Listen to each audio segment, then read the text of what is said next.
நீங்கள் பார்த்துக் கொண்டிருப்பது உங்கள் விஜய்.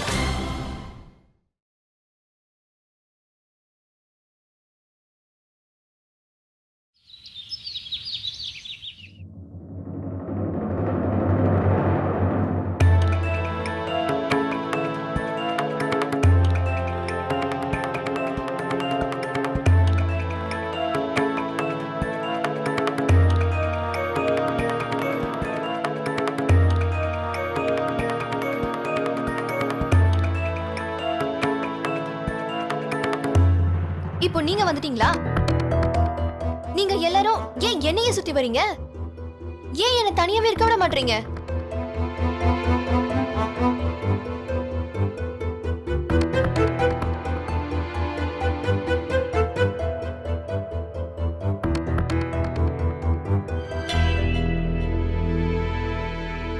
இப்ப நீ தனியா தானே இருக்க தாரா. அப்பா இறந்ததுக்கு அப்புறம்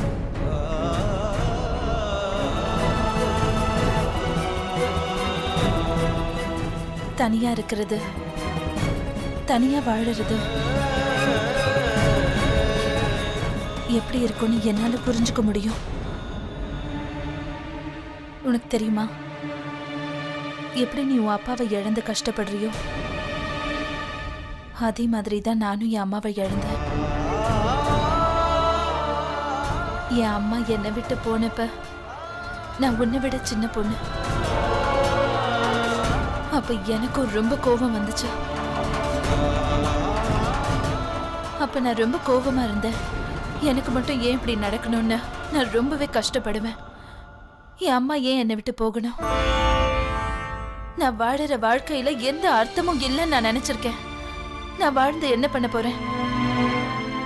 அதுக்கப்புறமா தான் நான் மத்தவங்களுக்காக வாழ ஆரம்பிச்சேன். என் குடும்பத்துல உள்ளவங்களோட சந்தோஷத்துக்காக வாழ ஆரம்பிச்சேன். ஆனா எனக்கு மத்தவங்கள பத்தி கவலை இல்ல. எனக்கு குடும்பம், என் வாழ்க்கை எல்லாமே எங்க அப்பா தான். அப்புறம் அவரும் இப்ப இந்த உலகத்துல இல்ல. நீ என்ன சொல்றேன்னு என்னால புரிஞ்சுக்க முடியுது. ஒருவேளை உன் குடும்பத்துல யாரும் இல்லாம இருக்கலாம். உனக்கு ரொம்ப நெருக்கமானவரா உன் அப்பா மட்டும்தான் நீ நினைக்கலாம். அவர் உனக்காகவே வாழ்ந்தவர்.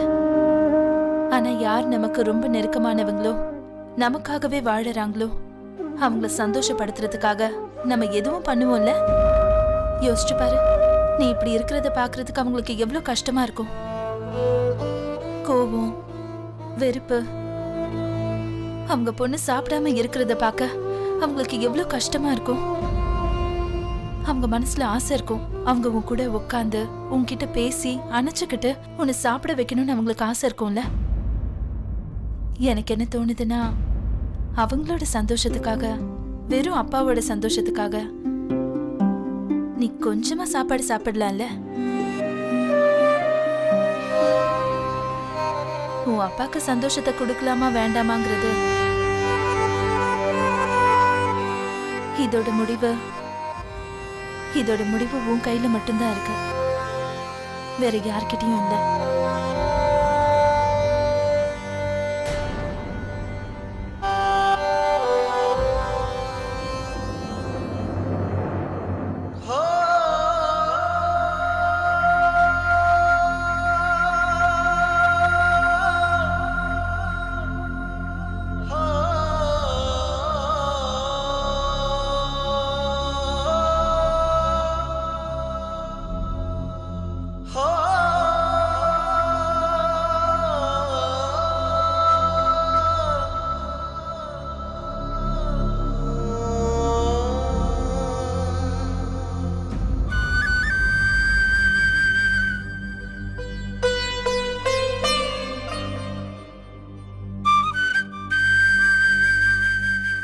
இப்ப உன் அப்பாக்கு சந்தோஷம் தரலாமா வேண்டாமாங்கிற முடிவு உன் கையில தான் இருக்கு. என்னாச்சுங்க? நினைச்சு அவ சாப்பிட்டலாம். அடே, இவங்க முகத்தை பார்த்தாலே தெரியல அவ சாப்பாடு சாப்பிட்டிருக்க மாட்டா. நீ சாப்பிட்டல? தாரா அப்ப சாப்பிட்டால இல்லையா? பார்க்கலாம்.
நாங்க கொஞ்சம் கூட எதிர்பார்க்கவே இல்ல தாரா இவ்ளோ சீக்கிரம் சாப்பிடுவான்னு.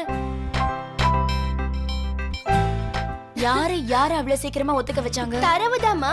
வித்யானி பக்கோடா பிளேட் எடுத்துட்டு உள்ள போனாங்க. ஆனா தாரா அவங்க மேல கோவப்பட்டு அவங்கள திட்டி வெளிய அனுப்பிச்சிட்டா. ஆமா ஆண்டி, பிரியாக்கு அவளை சமாதானப்படுத்தி ஒரு வழியா சாப்பிட வச்சுட்டாங்க. உண்மையா பிரியா? இது உண்மையிலேயே நல்ல விஷயம். சிட்டு, நீ உடனே போய் சாப்பாடு கொண்டு வா. இந்த விஷயத்த சொல்லி உத்தராவையும் சாப்பிட வச்சிடலாம். சீக்கிரம் போய் எடுத்துட்டு வைப்போம்.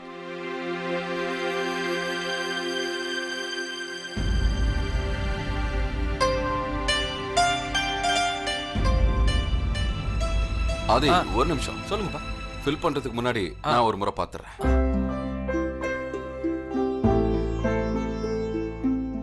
இங்க என்ன மீட்டிங் நடந்துட்டு இருக்கு? அண்ணா, பிரியா நீ தாராவ பக்கோடா சாப்பிட வச்சிட்டாங்க. அப்படியா? ஆமா மாமா. குழந்தை 2 நாளா பட்னியா கிடந்தா. யார் பேச்சும் கேட்க மாட்டேன்னு பிடிவாதம் பண்ணிட்டு இருந்தா. ஆனா தெரியல பிரியா அண்ணி குழந்தைகிட்ட என்ன பேசினாங்கன்னு. அந்த குழந்தை உடனே சாப்பிட ஒத்துக்கிட்டா.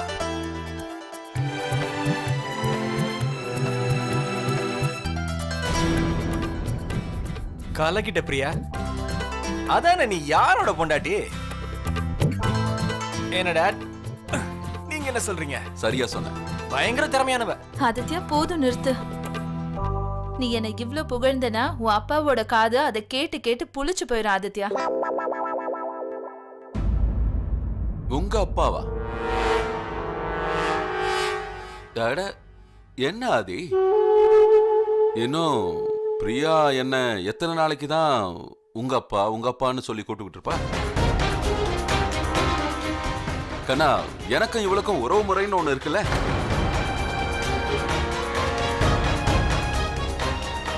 பாரு பிரியா, அப்பா சொல்றதும் சரிதான். இனிமே நீ டேடுன்னு தான் கூப்பிடணும், சரியா?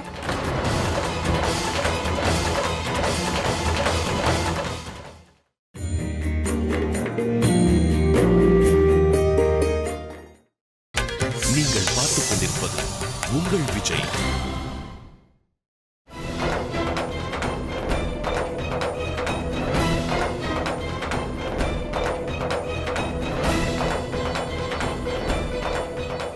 ஆதித்யா, நான் என்ன கூப்பிட மாட்டேன், நான் சொல்றேன்.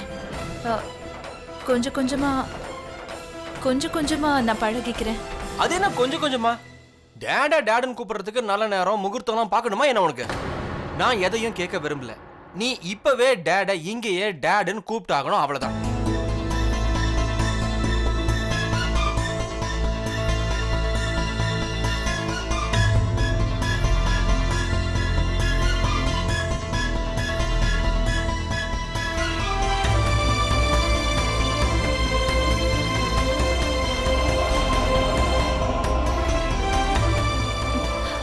டாட்,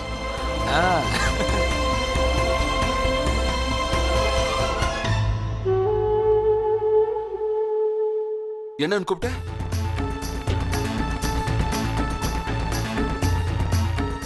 எனக்கு சரியா காதுல வேலையே.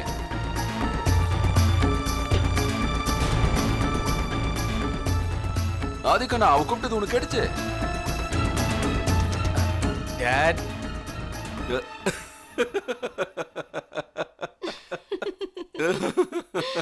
அட போதம்பா. எப்பவுமே ஒரு புது உறவை மனசுல ஏத்திக்கிட்டு அத முறை பிரகாரம் கூப்பிடுறதுக்கும் கொஞ்சம் டைம் எடுக்கும் இல்லையா? என்ன சொல்ற?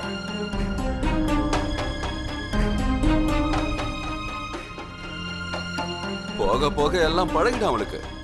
அவளுக்கு கொஞ்சம் டைம் கொடுறா. சரி, நான் கிளம்புறேன். ஆதிக்கண்ணா, நீ ஜெகதீஷ் கூட போய் அந்த டாக்குமெண்ட் உடனே எடுத்துட்டு வா. நான் முதல்ல உத்தராவை சாப்பிட வைக்கிறேன். வாச்சிட்டு வா. வா ஜெகதீஷ்.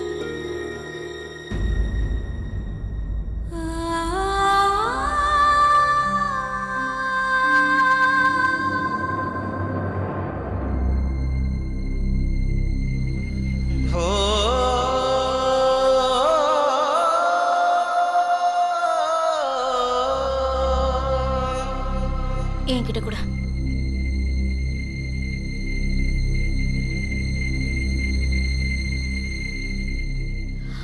அக்கா, நான் தான் சொல்றேன்ல நீ எனக்கு பேசுறதுக்கு முன்னாடி கொஞ்சம் நான் சொல்றதையும் கேளு. நீ இத சொன்னல, தாரா சாப்பிட்டதுக்கு அப்புறம் தான் நான் சாப்பிடுவேன்னு. தாரா சாப்பிட்டுட்டா.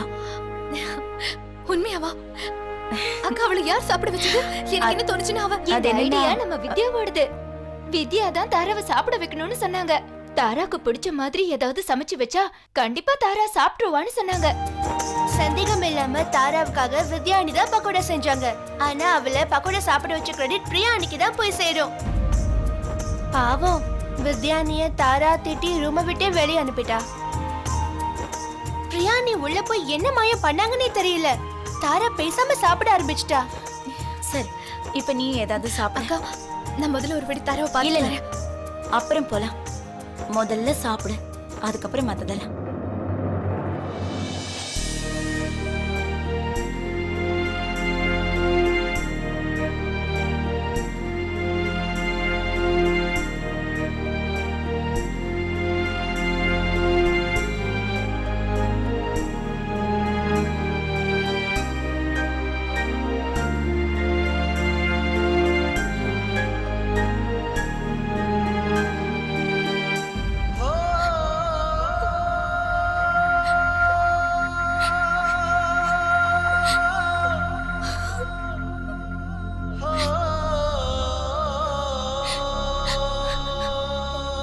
இந்த காசியாபாத்காரி பெரிய ஆளா இருப்பா போல இருக்கு.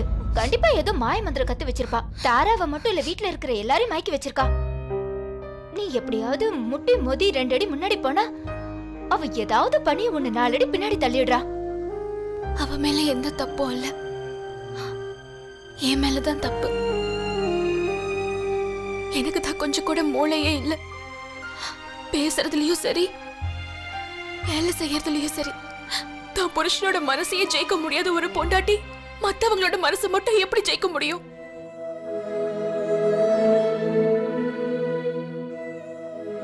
அது நான் என்ன சொல்ல வந்தேன்னா, கௌதம் என்கிட்ட எதுக்காக மறைக்கிற வித்யா? ஆ? இது வரைக்கும் நீ எதுவுமே என்கிட்ட மறைச்சதில்ல. நீ கௌதம் அண்ணனை பார்க்கும் போதெல்லாம் நான் உன்னோட கண்ணை தான் பார்ப்பேன்.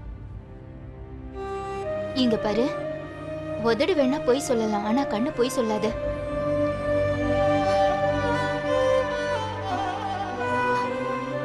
அப்படின்னா இதுக்கு அர்த்தம் உன்னோட கண்ணால எல்லாத்தையுமே புரிஞ்சுக்க முடியுமா? அப்படின்னா சிட்டா ஒருவேளை வீட்ல இருக்கிற எல்லாருக்கும் இந்த விஷயத்தை பத்தி நல்லா தெரியுமா? பிரியாவுக்கும் தெரியுமா? அட பைத்தியக்காரி, அது எனக்கு மட்டும்தான் தெரியும். ஏன்னா நான் உன்னை அந்த அளவுக்கு புரிஞ்சு வச்சிருக்கேன். அப்படி இல்லைன்னா இத பத்தி எனக்கு கூட தெரிஞ்சிருக்காது. ஓ சரி, நான் பயந்தே போயிட்டேன். நான் என்ன நினைக்கிறேன்னா, சிட்டு பிரியா என்ன பத்தின விஷயங்கள் எல்லாம் தெரிஞ்சுக்கிறதுல எனக்கு கொஞ்சம் கூட விருப்பமே இல்லை. அவளுக்கு கண்டிப்பா தெரியக்கூடாது. ஏன்னா நான் ஒரு நல்ல மருமகளாவும் இல்ல, நல்ல பொண்டாட்டியாவும் இல்ல. நீ நல்ல மருமக, அதோட நல்ல பொண்டாட்டியும் தான். என்ன உனக்கு எப்படி நடந்துக்கணும்னு தெரிய மாட்டேங்குது. ஆனா ஒரு விஷயத்த நல்லா ஞாபகம் வச்சுக்க. ஆமா மயில் ஓட்ட பந்தயம் இருக்குல்ல, அதுல எப்பவும் ஆமை தான் ஜெயிக்கும்.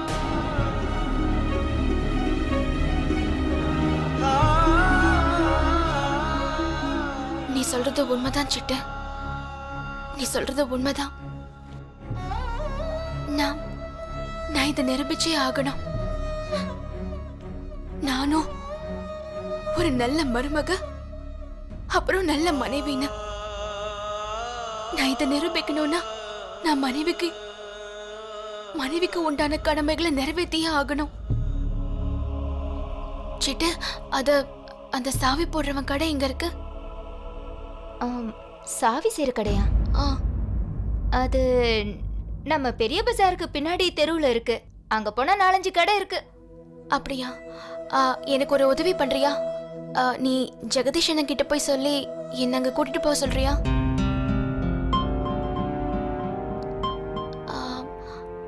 அது நீ மறந்துட்டியா? நான் அன்னைக்கு சொன்னேன்ல, லாக்கர்ல என்னோட நகை இருக்கு, அதுக்கு தான். சரி நான் சொல்றேன்.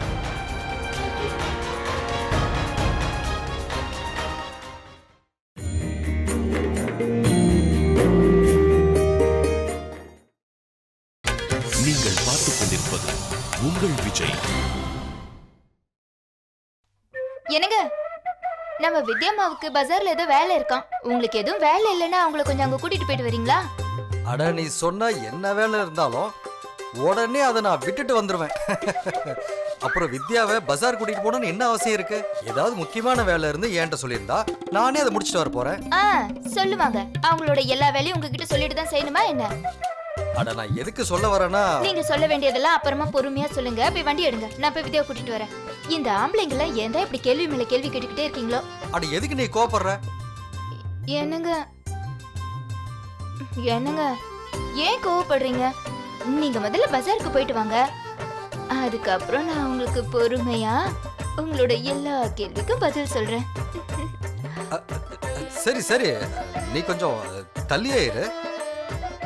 இல்லனா நான் பஜார் போறது தேவையில்லாம கேன்சல் ஆயிர போகுது. சரி நீ போய் வித்யா நீ கூட்டிட்டு வா, நான் போய் வண்டி எடுத்துட்டு வரேன். போ.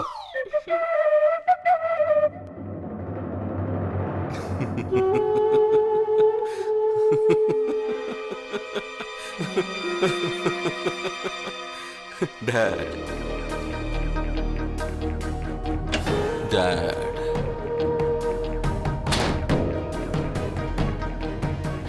என்ன இதெல்லாம்? நீங்க எது மனசுல வச்சு இப்படி எல்லாம் விளையாடிட்டு இருக்கீங்க? விளையாட்டா? அட நான் உன்கிட்ட விளையாடலமா, வாழ்க்கையோட உண்மையை சொன்னேன், உறவை சொன்னேன். என்னம்மா நீ நேத்திக்கு நடந்த சம்பவங்கள் நேத்திக்கு ராத்திரியோட முடிஞ்சு போச்சு. இனிமே உனக்கும் எனக்கும் இருக்கிற உண்மையான உறவு என்னன்னா, நான் உன்னோட டேட். டாட்? இந்த வார்த்தைக்கான அர்த்தம் என்னன்னு தெரியுமா உங்களுக்கு? எல்லாரும் முன்னாடி இந்த வார்த்தையை என் வாயில இருந்து வர வச்சுட்டீங்கல்ல. என் மனசுக்குள்ள உங்க மேல இருக்கிற அந்த வெறுப்பு, அது என்ன? அந்த வெறுப்பை எப்படி என்னால மதிப்பை மாத்த முடியும்? அந்த மதிப்பை நான் எங்க இருந்து கொண்டு வர்றது? இங்க பாருமா, நான் உனக்கும் எனக்கும் இருக்கிற இந்த உறவை மனசார ஏத்துக்கிட்டேன். ஆனா நீ என்னடான்னா இந்த சின்ன விஷயத்தை போய் பெரிய பிரச்சனையாக்கிட்டு இருக்க. சின்ன விஷயமா? ஆமாம் பிரியா, அன்னைக்கு ராத்திரி ரொம்ப மழை பெஞ்சுக்கிட்டு இருந்தது. கிளைமேட் வேற சில்லுன்னு இருந்ததா, என் உடம்பு ரொம்ப சூடாயிடுச்சுமா. அந்த மாதிரி நேரத்துல ஒரு அதிர்ஷ்ட தேவதை மாதிரி நீ என் மடியில வந்து விழுந்தா ஒரு மனுஷன் என்னதான் பண்ணுவான்? சரி, நடந்தது ஏதோ நடந்துருச்சு. அன்னைக்கு நான் நினைச்ச மாதிரி எதுவுமே நடக்கலையே, நடக்காம போயிடுச்சே.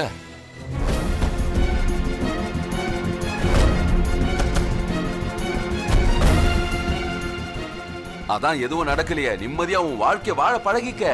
அதான் புத்தி. நான் எதை மறக்கணும்? எப்படி மறக்கிறது? நடந்த விஷயம் வேணா உங்களுக்கு சாதாரணமா தெரியலாம். ஆனா குரலை உயர்த்தி பேசாத. நான் உனக்கு சொல்ற விஷயத்தை புரிஞ்சுக்க முயற்சி பண்ணு. அதுக்காக நான் உனக்கு பயந்துட்டேன்னு அர்த்தம் இல்ல. இங்க பாரு, ஒருவேளை நீயும் உன் குடும்பமும் நல்லா இருக்கணும்னு நினைச்சனா இந்த மாதிரி என்னை பத்தி அனாவசியமா பேசுறத நிறுத்து.